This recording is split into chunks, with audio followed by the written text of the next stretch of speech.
Peter B. Collins, news and comment. It's Friday, August 4th, 2017, and live on Facebook, I just went through a series of audio glitches here, which we now appear to have under control. I'll blame it on Lola, the extra dog that we're watching here at the secret studio today. That's not really fair to her. All right. Well, thanks for joining us live on Facebook. We have a few viewers already. And if you are viewing, may I ask you to share your feed with your friends. And Frank Egger has checked in. Hello, Frank. It's good to have you with us today. If you want to watch on Facebook, you may, and please share it with people so that we can get a bigger live audience.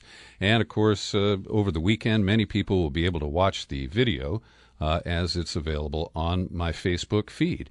Well, the lead story today is really not that consequential, but so many Americans hate Martin Shkreli that I think there is universal satisfaction in the news that he was convicted on 3 of the 8 counts of securities fraud in a trial that concluded today. And Shkreli, who has been really snarky as he's been at trial, really disrespectful, not following the rules. He said to some media people, this was a witch hunt of epic proportions. They may have found some broomsticks. But an attorney who helped prosecute him said rarely has a white-collar criminal defendant evoked hatred and scorn from the public in the way Shkreli has. Shkreli's willingness to lie, to step on people, to flaunt his wealth, to look down on others made him a villain that many wanted to see go down in flames. And truly, his embrace of greed and his delight when he jacked up the price of an AIDS drug by 5,000%, and then later said, well, maybe he should have raised it even more. Well, the trial wasn't about his drug company directly. It was about a hedge fund that he runs, 2 of them, in fact, and what the prosecutors described as a Ponzi scheme. Because when he was unable to pay investors in one of the funds, he raised money in the other. Now, he's saying, look, it all came out in the wash. These are rich people. I made them richer. But he told investors he had graduated from Columbia University, that his hedge fund was large and profitable, and that he had hired an auditor. And all of those were lies. So he now faces up to 20 years in prison. It'll be interesting to see if he offended the judge sufficiently that she really throws the book at him.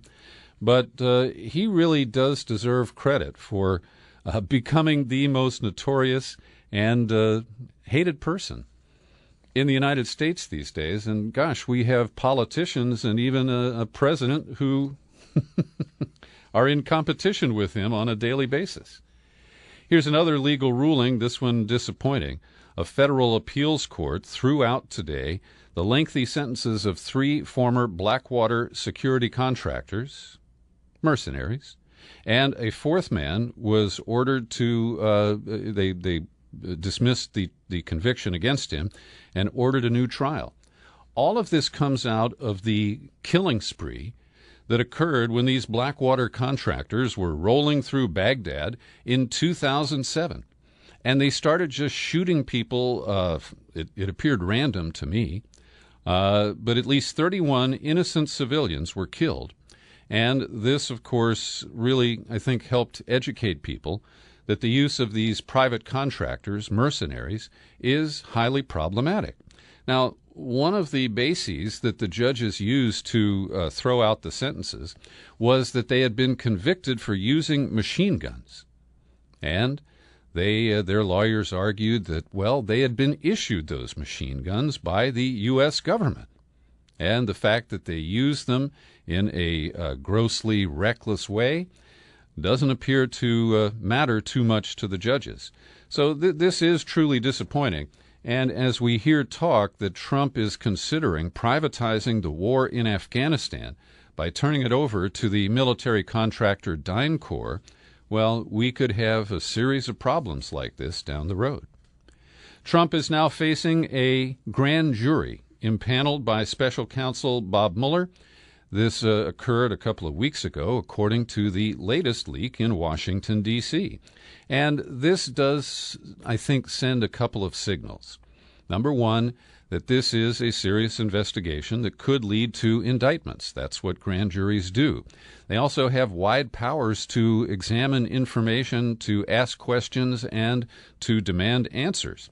And they could widen the scope of the investigation in ways that you and I can't even anticipate based on what we know today. And it also shows that Mueller is setting up shop on a long-term basis. Now, I mentioned that this was derived from leaks. And whether you have any sympathy for the Trump administration or not, it is fair to say that they have faced more high-level leakers, consistent leakers. I mean, just this week, somebody inside the White House, presumably at the National Security Council, released the transcripts of those phone calls that Trump conducted shortly after his inauguration with the President of Mexico and the Prime Minister of Australia. And these are just the most recent leaks. Reince Priebus was supposed to get a handle on the leaks. The Mooch, in his 10-day stint, Scaramucci at the White House, he threatened to crack down on all the leakers. And then Trump, for months now, has been pressing his attorney general, calling him weak on leak. At least in the 140-character tweets that he sends out. So today, Jeff Sessions trotted it out for the media. He is going to conduct triple the leak investigations that the Obama administration did. Now, Obama set a new record for cracking down on leakers and whistleblowers, for attempting to prosecute reporters, including James Rosen of Fox News and James Risen of the New York Times. And with the scalps of Chelsea Manning and the exile of Edward Snowden, the other scalps domestically include Tom Drake, the CIA officer Jeffrey Sterling, who remains in federal prison, John Kiriakou, who was prosecuted by the Obama administration for non-offenses, but for things that occurred during the Bush administration.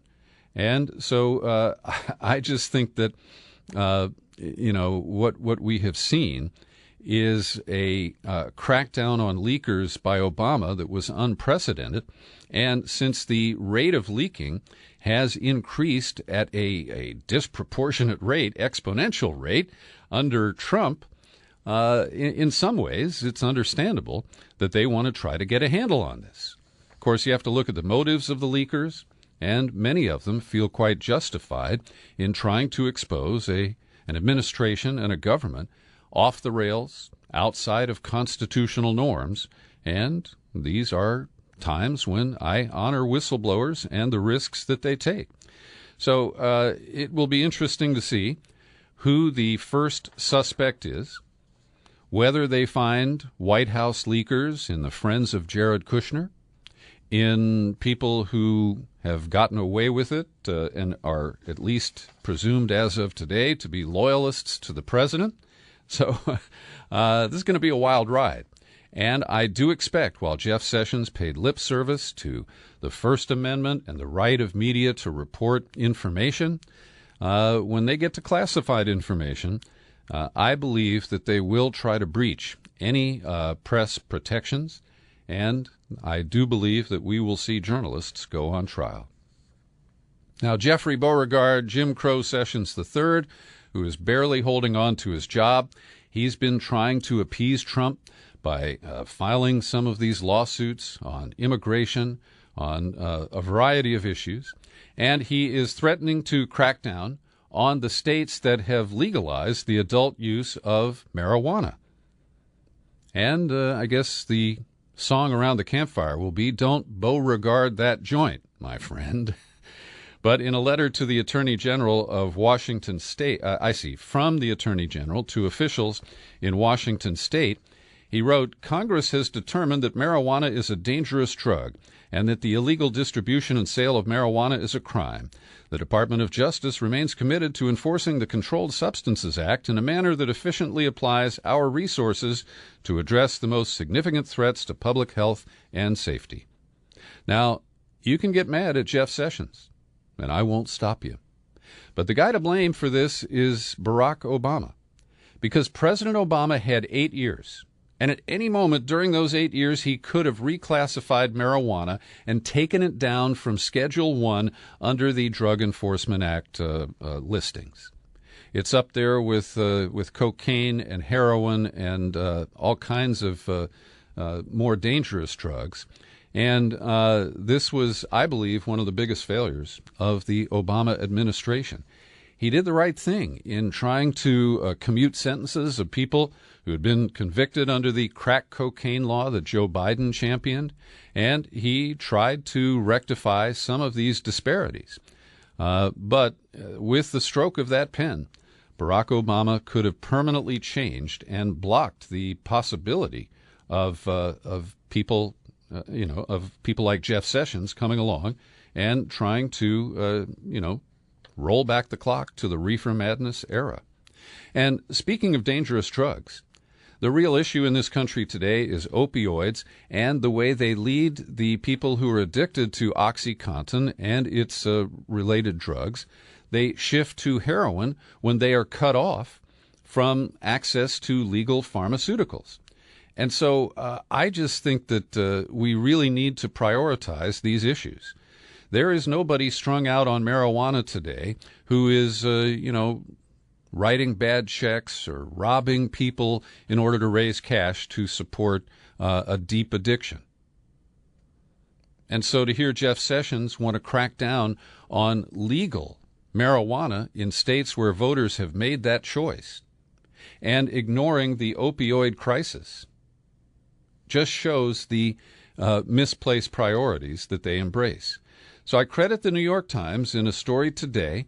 They report that methadone is a very good way for people to be weaned off a oxycodone or OxyContin addiction. Opioid was the word I was looking for there. Anyway, methadone works. But only 1% of the 5,100 jails and prisons across the United States allow people who enter their facilities to continue using methadone.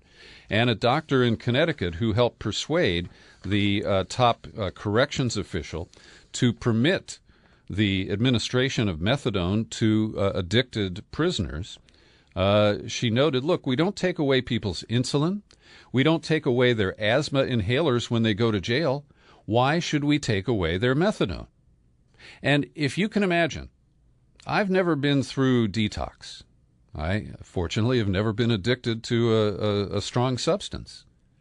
But it's hard enough to imagine going through withdrawal when you're in comfortable surroundings. You're home and you can watch TV, you can distract yourself, you can take a walk when you need to. But if you're locked up in prison and you're going through withdrawal, you are detoxing, it's got to be excruciating. And the damage it does to the individual, I think, is significant. So I'm glad that the New York Times has drawn attention to this, and I hope that corrections leaders across the country will take notice and change the rules to help address this very serious problem. So Trump went to hillbilly heroin country yesterday, escaping the heat of Washington, the risk of the grand jury, and all that other stuff. And in a rally in Huntington, West Virginia, there was a bit of a surprise, because fellow billionaire Jim Justice, who yesterday was the Democratic governor of West Virginia, he announced to a Trump throng last night that he is switching parties. Now, this is more for, public relations effect. The governorship of West Virginia is not crucial to the American body politic, but it's another indication that the Democratic Party is really fraying. It is a failed brand. And allowing people like Jim Justice to run for governor as a Democrat to begin with was a big mistake. Of course, he came after Joe Manchin, who's now a U.S. Senator from West Virginia and barely a Democrat. had served there as the governor, and he pulled a fast one, where he appointed somebody else to the open seat, and then he resigned as governor so he could run for the Senate. And in West Virginia, Trump rallied the faithful. He told them, most people know there were no Russians in our campaign. We didn't win because of Russia. We won because of you. Are there any Russians here tonight? Any Russians? Now, as you know, I'm deeply skeptical of the Trump-Russia narrative promoted by the Democratic Party, embraced by much of the corporate media that treats unproven information as fact now. And we may see the whole Trump-Russia narrative evaporate while he still could be convicted of obstruction of justice. That's the real irony here.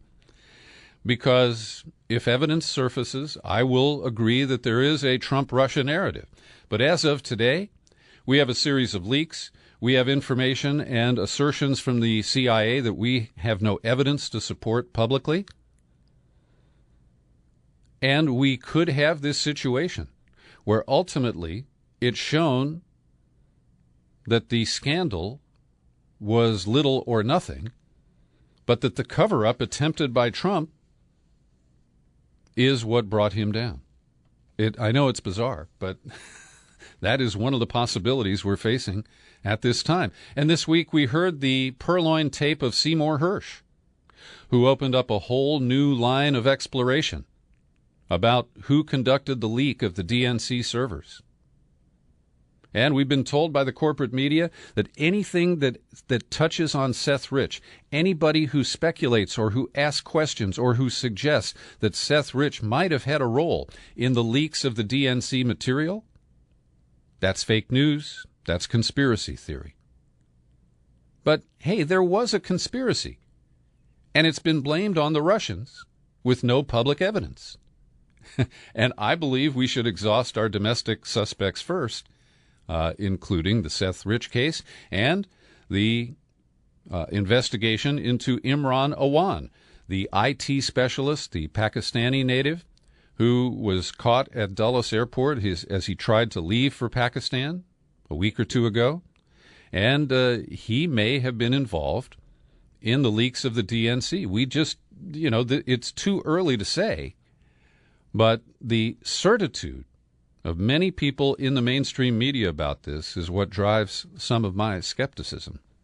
And while he was in West Virginia last night, Trump was making these comments about how the economy's getting better, and he fudged the output of West Virginia is reportedly up by 2.6%.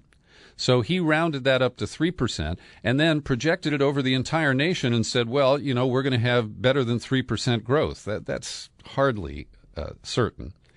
At any rate, he continues to promote the cruel hoax that the coal industry is going to make a comeback and that clean coal is going to fire power plants across the country if we just get rid of these onerous regulations from Obama. And the only thing we can say about the statistics of the coal industry today is that more miners have already died this year than last year altogether. 10 coal miners have died on the job so far this year. I think that is the only area of growth that I can find that the coal industry can talk about. I'm going to open up the phone lines here in just a few minutes and invite you to call in. This Facebook Live feed is just like talk radio. You can call up and talk to the host. I love it when people call in who disagree with me, and you are welcome to do so. I'm holding up the fancy card right now with the phone number, and you can call in on 415-455-0795. That's 415-455-0795. And I'd love to talk to you about any of the issues, the news stories that I'm commenting on, or anything else that is on your mind. The number again, 415-455-0795. 0102, and don't be shy. Every day I also like to take a minute to thank the people who support my work here at the Peter B. Collins Podcast with your subscriptions. People like Diane Morse Leonard, who just took out a new annual subscription. She's married to Del Leonard. He's my VP of Marketing for New England and a guy who's been supporting me all along. I also want to thank Julie Dupree, Casey Condon, and Kevin Kalstein just renewed his annual subscription. Thank you, Kevin. I'm glad to have all of you supporting my work, and I invite others to join in. All you got to do is visit peterbcollins.com. You click on the menu button and pull that down, then click on Become a Subscriber. It takes you to the sign-up page, and there you have options, $5, $10, $20 a month, whatever fits your budget. And I do invite you to call in. I want to hear your comments on what's in the news these days. Now, over a week ago, when Trump was looking to distract us from the failure of the Republicans to kill Obamacare, he tweeted out that comment that he is announcing a ban on any transgender person serving in any capacity in the military. And he said that he did it on the advice of his generals. But so far, he has not named a single general. And yesterday, 56 retired generals signed on to a statement saying that ejecting transgender service members would itself degrade military readiness. That's one of the arguments that Trump used. And the White House has not named a single serving general or military advisor to publicly back Trump's assertion. The Defense Secretary and former General Jim Mattis has been quiet. The Chief of the Joint Chiefs of Staff, Joe Dunford, simply said that he awaits instructions from the White House, but meantime, nothing changes. And the arguments that Trump makes only make sense to people who are intentionally ignorant, people who want to feel creepy about a transgender person or about sex assignment surgery, reassignment surgery. Well, the Rand Corporation studied all this stuff. They found that allowing transgender people to serve will cost little and have no significant impact on unit readiness. Somebody tweet that to Trump, will you? Hey, there's an interesting article about Steve Bannon in the Washington Post today, and in addition to his history with Breitbart, and before that he was on the board of Cambridge Analytica, the company that may actually have made a big difference by sending dog whistle social media messages to likely Trump voters.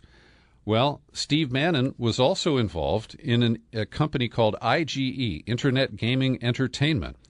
And the story is lengthy, but I'll summarize it for you briefly, that what Steve Bannon did is take over and become an investor and an executive of this company. And it was harvesting the kind of rewards that you get when you play an interactive video game. Some of them are keys, some of them are gold bars. Anyway, these virtual rewards are something that people need to play up the different levels of a game. And what Bannon figured out, or what the company did before he joined them, is that you can pay people in China 25 cents an hour to play video games and earn these rewards, these virtual rewards. Then you move them into a bank controlled by this company IGE, and you sell them to Americans and others who have the cash but not the time to play the game in order to get to the next level. And this was generating huge amounts of cash, like $6 million in 1 year that they achieved by farming the gold in China, the terms that they used. And then the company that controlled one of the big games that they were exploiting cracked down. Now, this was at least unethical, if not illegal. And the company, which got some investment from the buddies of Steve Bannon at Goldman Sachs, where he used to work, well, the company cratered after the crackdown by the gaming company. They show that in 2005, it was monthly revenue of $8.5 million. So this is a major scam that Steve Bannon rode and made quite a bit of money on. Very interesting stuff. Earlier this week, I put out an in-depth interview podcast with Dan Kovalik. He had just returned from Caracas, where he was an international observer in the Venezuelan election last Sunday. And in that interview, if you haven't heard it yet, I invite you to click on it and listen. Dan Kovalik offers a very different set of perspectives about Venezuela than you get in the corporate media in the U.S. today, which paints it as a failed socialist government and therefore a government that doesn't deserve to exist. And the way the New York Times and the limited coverage on television, the skewed coverage that I've seen on the public television news hour, you can't get accurate reporting about Venezuela. So I recommend Shadowproof and our colleague Kevin Gostola, who's got a great piece today showing that even Amnesty International and Human Rights Watch are, they're embracing this false message that all of the violence should be blamed on the supporters of President Nicolas Maduro. And there are clear incidents where the violence was triggered by the opponents. And so, we see quick pictures on TV of an explosion on a street in Caracas, and that is immediately blamed on the Maduro government. The other issue is about whether the government honestly reported the voter turnout last Sunday. And it's interesting because a voting machine company, Smartmatic, went public and said, well, we're sorry to report, but the government exaggerated by over 1 million. There are only 7 million, not 8 million voters. Now, this really matters to people who are trying to determine the legitimacy of this election, which could change the course of governance in Venezuela. And it may not be for good. I freely admit that. But what we're seeing here is that Smartmatic controls the voting machines, and they could have published the actual details of the vote count, but they didn't do that. And so we must be skeptical. A couple of more quick items here before I go to the phone, and we've got 2 callers on the line, so please hold there. I'll be right with you. Mike Pence has agreed to speak to the Koch brothers' summer conference August 19th in Richmond, Virginia, as the group Americans for Prosperity will be gathering to figure out how they can overhaul the tax code and take more money from the poor to give to the suffering 1% in this country today. And I'm really wary also of Democratic complicity in whatever tax reform programs the Republicans come up with, because they'll throw a bone or two to the middle class, and then they will sharply reduce taxes for corporations. They're going to come up with a scheme. Apple now has over $230 billion in profits stashed offshore. And there will be a tax holiday to invite Apple and Google and other companies to bring home those offshore profits. It will be a huge giveaway. And you and I pay the difference because we're the ones who pay the real taxes all the time. So beware in particular of Joe Manchin of West Virginia, who I mentioned, Joe Donnelly of Indiana, and Heidi Heitkamp of North Dakota. These are the conservadems who are up for re-election next year, and you can expect them to collaborate with the Republicans in this quest to reform taxes. And I've been watching politics and tax reform since Nixon was in the White House, and all I can tell you is every time they talk about tax reform, the tax code becomes more complicated, and the rich get to keep more of their money. That's how it works. Hey, you called into the Peter B. Collins podcast. Thanks. Who's this? Hello? All right, the caller on line 1 gave up. How about line 2? Are you there? Hello. Hi, Peter. How are you? I'm great. Who is this? It's Lucian Remy. Hi, Lucian. Calling in. Well, thanks for checking.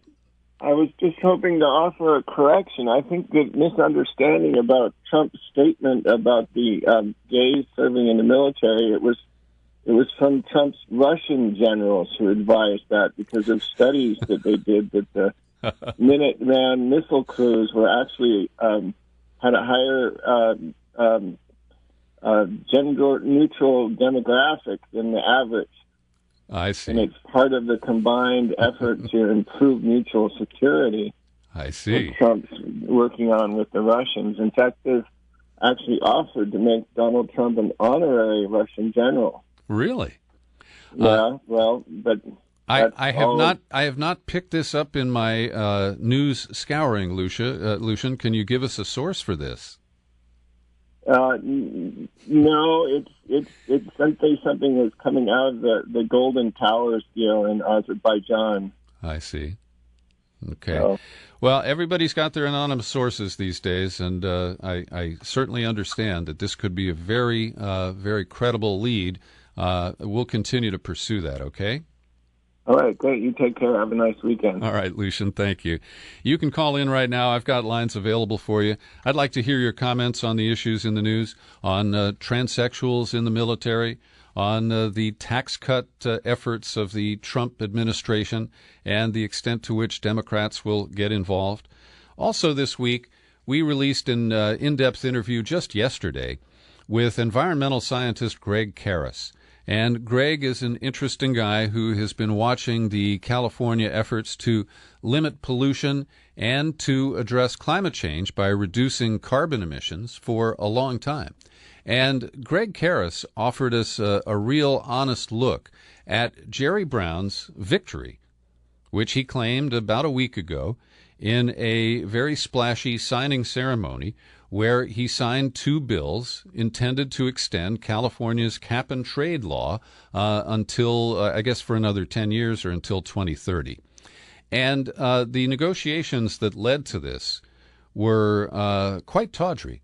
And the backstory of how Jerry Brown got to this victory, political victory, is really important. And what you'll learn when you listen to the interview with Greg Karras is that Governor Brown allowed a form of preemption that lifts current regulations through the California Air Resources Board and its regional subdivisions. And they were about to impose some strict emission controls on the Chevron finery in Richmond, California. But the new law signed by Jerry Brown preempts that. And Greg Karras makes the case that Brown is essentially lifting most regulations of the oil industry that affect the oil industry here in California. Here's an excerpt from my conversation with environmental scientist Greg Karras. When I say the global footprint of California's oil industry is bigger than the politicians who like to call themselves climate champions are willing to admit, this is real. And this is something that we know about because my bosses in the community, the people who are going to too many funerals from the toxic pollution on the fence lines, tell me that it's my job to research this and tell the truth about it. So we told the truth about it at the Senate hearing. They used the T word to describe us in response rather than address the facts. But the fact is... T for? Terrorist. Really? Political terrorists. Really? Yeah. Governor Brown said that about his opposition on the left and on the right. And the opposition on the left wasn't the mainstream environmental groups. Only the Sierra Club and the environmental justice organizations stood up to oppose this bill. Others were intimidated. But everybody knows that cap-and-trade has failed here to address the oil sector so far. Well, and that's Greg, what they're covering up. And that's what they're covering up, he said. And this is a critical thing because, as Karras points out in the interview, initially cap-and-trade was one of many tools in the proverbial toolbox to address carbon emissions. And pretty much today, it's the only tool that's being used. And when Jerry Brown undermines the net impact by cutting deals with oil companies and refinery operators, it really presents a situation where he doesn't deserve, in my opinion, the credit for being a leader on fighting climate change. I'd love to hear your comments after you've listened to the full interview with Greg Karras. Hey, who's calling the Peter B. Collins podcast? Hey, Peter, it's Ian Berman. Hi, Ian. Welcome. How are you today? Doing well. How are you? Not too bad. A couple of small things real quick. Number one, I posted on your wall for the show a documentary I just found today about the Ukraine, and it goes step by step what happened during the uprising. And what you'll see there in the first 25 minutes is how it was anything but peaceful, how the Swoboda Party and other members in that faction were actually fighting the police pretty heavily. Mm-hmm. Meanwhile, the whole U.S. was saying, "Oh, well, you should respect the rights of protesters and nonviolent protest," and it was anything but. You bet. Sort of reminded me what you just said about Venezuela. Mm-hmm. Thank you for that. I'll take a look over the weekend. No worries. Another thing is I saw what you did in terms of the traffic jams on the Golden Gate Bridge. Uh-huh. Having been out there, I know exactly what you're referring to, and you never know when your work does help make a change. I mean, that's one of the things about being an activist is that no one's ever going to call you up and say, "Hey, you know what? You were right, and we changed our position because of it." Well, it was gratifying, I have to say, to write an op-ed about this backup that can be prevented on the Golden Gate Bridge. And within hours, the bridge announced that they were going to close the Vista Point that's been creating the problem. Line 2, hold on. I'll be with you, okay? Oh, they didn't hold. Anyway, I don't claim that my article in the newspaper was the only thing that caused that to change, but I think it may have sped up their announcement. Sure. And so I'm just relieved because, I and others have stopped going into San Francisco on the weekends because a trip that should, a return journey that should only take 30 minutes can cost you 2.5 hours.